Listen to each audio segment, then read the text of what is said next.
Hey you geeks! This week's video is a little different. There's been a lot of talk recently about Hollywood trying to capture the spirit and success of J.R.R. Tolkien's work and the Peter Jackson movie adaptations. James Cameron even compared himself to Tolkien. You think I can get you laugh? And then Warner Brothers announced a new series of Lord of the Rings style movies that would be like Star Wars. Very poor choice of words. Many a media outlet has decried the shock and horror of these abominable statements. And I, unlike Screen Rant, can't just go half cocked off and complain for a whole video. Also, I just don't like being that negative of a Nancy. Coincidentally, I hosted a Lord of the Rings marathon at my house this weekend. This was a semi-expected party. It's been planned since January. However, a friend of mine, let's call him Gandalf, neglected to tell me how many people were actually coming and when they would start showing up. Besides, it would be sometime Saturday morning early enough that we would finish before midnight. The only other thing we sort of had planned was the division of the Hobbit meals. Breakfast, second breakfast, elevensies, luncheon, afternoon tea, dinner, and supper. And I, as hostess, dibs a rabbit for supper because I am that sort of fangirl. So this video is going to be one of those off-topic recipe blogs with a smattering of literary theory and my evolving perspective on if or how Hollywood could possibly adapt Tolkien's vision onto film. Starting with the main ingredient, fantasy rabbit. My meal contribution came right off Tolkien's page of herbs and stewed rabbit. This is also a beloved scene in the Jackson films. Look! See what Smeagol friends? Though why I insisted on a rabbit for supper comes of course from the Wheel of Time. The deeper reason is I had eaten rabbit once before at a Michelin-acclaimed restaurant in Amboise during college. I would later learn that this was a military stronghold of Fulk the Black, who burned his first wife to death. Thus, for me, rabbit is the ultimate triumvirate of fantastical things. Oh yeah, it's all coming together. Now as an adult with the means to acquire rabbit on my own, I got recipe planning. Also, those little buggers were really annoying me running around my backyard. Just kidding, I got the rabbit from an Asian grocery store, or Dragon Star seems appropriate, and got the recipe from France. There's only one way to eat a brace of conies. Tolkien's meal was that of fantasy, as he described in his letter to Milton Waldman. I had a mind to make a body of more or less connected legend, ranging from the large and cosmogonic to the level of romantic fairy story, the larger founded on the lesser in contact with the earth, the lesser drawing splendor from the vast backcloths. I would draw some great tales in fullness and leave many only to be placed in the scheme and sketched. The cycles should be linked to a majestic whole, yet leave scope for other minds and hands wielding paint and music and drama. This is where the debate begins. Did Tolkien really want other minds to create the music, the painting, the drama? Or would his ideal fantasy only be tarnished in translation into other mediums, as Tolkien's essay on fairy stories would seem to imply? Drama is naturally hostile to fantasy. Fantasy, even in the simplest kind, hardly ever succeeds in drama, for this precise reason that the characters and even the scenes are in drama, not imagined, but actually beheld, drama is, even though it uses similar materials, word, verse, plot, an art fundamentally different from narrative art. Thus, Tolkien serves us up a nice juicy paradox for fantasy, creating a world open to dramatic interpretation, yet decrying any dramatic interpretation as something inferior. It should be noted that a large portion of his objections were because of the special effects available for filmmakers at the time. I faced a similar problem in preparing my rabbit since I had to begin cutting it up on a Friday, which is very weird this time of year. Catch a fish so juicy, sweet. However, I, like Jackson, just merely waited for the time to be right. All I had to do was wait for Saturday. Looks like meat's back on the menu, boys! But not all of Tolkien's objections were time-related. Rather, he was more concerned about drama's narrative structure versus the sort of narrative structure he wished to convey. The bacon, or the saga. Tomatoes, sausages, nice crispy bacon. I added bacon to my rabbit stew because rabbit as a game animal is quite lean, so it needs the fat for it to cook nice and juicy and tender and delicious. Likewise, fantasy is a similarly lean concept, almost ephemeral. As Tolkien himself says, fairy cannot be caught in a net of words, for it is one of its qualities to be indescribable, though not imperceptible. Contemporary readers call Tolkien now high fantasy because he created his own world, the juicy fat of bacon in which the fantastical flavor of rabbit could come alive. But James Cameron also created his own world of Pandora, so was there some merit to his comment to Time magazine?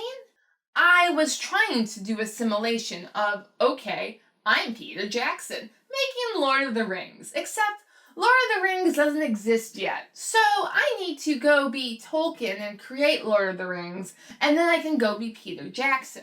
This claim is, of course, laughable, because Cameron either never read nor understood Tolkien's entire point on his essay of fairy stories, that fantasy should not be written for the sake of putting it on a movie screen.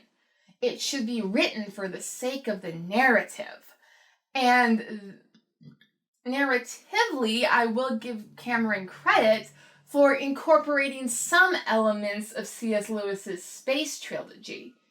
He also may have stumbled upon by accident one of Tolkien's bigger narrative devices, the saga. We are not only in the sequel game, we are in the saga game. This may have been just accidental genius on Cameron's part.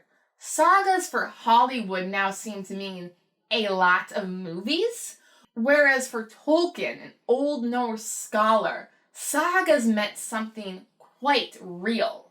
The whole saga of the Three Jewels and the Rings of Power has only one natural division, into two parts, each about 600,000 words. The Silmarillion and other legends, and The Lord of the Rings. It's easy to see the elements and character names that Tolkien incorporated from the Icelandic sagas into his work, yet I propose that Tolkien incorporated something deeper than that. Sagas for the Norse were stories of their people and how their culture came to be, blurring the lines between myth and history, which is what Tolkien attempted to do with his fantasy. History often resembles myth because they are both ultimately of the same stuff. They have been put into the cauldron, where so many potent things lie, simmering age-long on the fire. Among them, love at first sight. And for me, onions. Onions have layers. Ogres have layers. Onions have layers. Tolkien continues, if we speak of a cauldron, we must not wholly forget the cooks. There are many things in the cauldron, but the cooks do not dip in and take the ladle quite blindly. Their selection is important. Tolkien is both cook and skald, choosing stories from the vast world of Middle-earth to tell the stories of the Eldar, their creation and then banishment to Middle-earth, followed by their redemption and them leaving Middle-earth forever. Even if later stories focus on men and hobbits, they're going to the harbor beyond the White Towers. To the Grey Havens. They're leaving Middle-earth. Never to return. the greater tale ain't over until the Noldor have left the continent. The power of the three rings is ended. The time has come for the dominion of men. Tolkien's stories may carry mythological import on the cultural, national, and even religious level, yet his focus is on the Eldar people and, more importantly, their language. He would never stoop so low as to give us direct allegory as Lewis did. And that is where Cameron's Avatar saga seems to be headed. Cameron's saga may focus on the Sully family now, but we're 2 movies in and he's abandoned a world of rocks and trees for a world of water. Dry land is not a myth! I've seen it! Cameron also gives us a very real divine presence who, it seems, has made an avatar of herself through virgin birth, so far as we know. Cameron's on-the-nose allegory is far more Lewis than Tolkien, and instead of a story of a people such as Tolkien provides, he's given us a much more intimate family affair. Something rather like the Star Wars space opera. Potatoes and popular appeal. Potatoes. Boil 'em, mash 'em, stick 'em in a stew. For my rabbit stew, I added a whole pound of sliced potatoes. This was necessary to ensure that the recipe, which said would feed 6, would stretch to feed the maybe 20 people I was sort of expecting to show up. Through trial and error, I did figure out I would need both my largest frying pan, my entire baking dish, and my second largest frying pan, the latter filled entirely with potatoes, to fit the whole meal into the oven at 350 degrees for about an hour or so. If rabbit is the ephemeral fantasy and bacon is the juicy story type, for Tolkien it is saga, then potatoes is how this delicious combination reaches the masses. Star Wars, for all of its rebranding as the Skywalker saga, beginning with The Phantom Menace and the rise of Anakin Skywalker. There was no father. I carried him, I gave birth, I raised him. I can't explain what happened.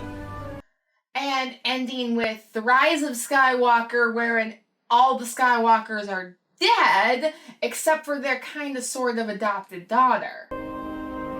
Rey Skywalker. The greater Star Wars expanded universe says, both original and Disney, really only have one constant. Merchandising, where the real money from the movie is made. Capitalism and marketability is, of course, a nasty word for true Tolkien fans to say, though Tolkien himself was aware of the publishing market at the time. As he wrote to his publisher, I wonder still more if they would read, not to mention purchase, the Jewels and Rings saga serially, and if the pot, as it were, went off the boil. I'm sure it would blow his mind for him to learn that his future readers would consider his entire legendarium of work small potatoes when compared with latter unfinished fantasy series that we read. Moreover, I don't know what he... Oh my gosh. Moreover, I wonder what he would say about groups of fans meeting in houses for 12 hours at a time just to watch movie adaptations of his books, not to mention dressing up in costume. I am wearing a version of Arwen's blue and red dress from the second and third film, but I had sewn this in middle school where my ability to sew sleeves was non existent. Warner Brothers is rightfully aware that there is still an audience to see the adaptations of the world that Tolkien created. However, there is not so much an audience to see whatever other stories they could tell in Middle-earth. Warner Brothers is rightfully aware that Tolkien fans still exist in the market, and they are eager to pick up anything that will convey Tolkien's stories. Whether or not a movie is capable of doing so is up for debate, but it seems possible, if not probable. However, not just any story will do. Potatoes are great and all, but without the rabbit and bacon, you don't have a filling Tolkiensian meal. My friends loved my stewed rabbit, and I would highly recommend it for Easter dinner. I am considerably more skeptical of whatever it is Cameron and or Warner Brothers have cooking up as they seek to be inspired by the spirit of Tolkien. Thank you for watching. Please like, share, and subscribe if you want to see more, and leave a comment. Letting me know if you are going to try my harebrained rabbit recipe.